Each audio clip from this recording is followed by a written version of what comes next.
High দোস্তরা, তো তোমাদের সামনে একটা 99 গুণের শর্ট ট্রিক্স নিয়ে আসি। তো দেখো, 99 গণিত 87 সমান কত হবে? তাহলে দেখো, 99 আর 87 দিয়ে যদি গুণ করি, তাহলে এই 87 আছে, 87 থেকে যদি 1 কমিয়ে দিই তাহলে কত হবে? 86। তো 9 থেকে যদি 6 বাদ দিই তাহলে কত হবে? 3। আর 9 থেকে যদি 8 বাদ দিই তাহলে কত হবে? 1। তাহলে এটার অ্যান্সার কত? 8, 6, 1, 3।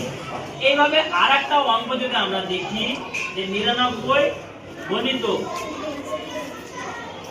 19, তো কত হবে? তাহলে এই 19 থেকে যদি 1 বাদ দিয়ে তাহলে কত হবে? 18। 9 থেকে 8 বাদ দিলে 1, আর 9 থেকে 1 বাদ দিলে 8। তাহলে এটার রেজাল্ট হচ্ছে এটা। তো তোমরা কমেন্টে জানাও যে 99 গণিত 27 সমান কত।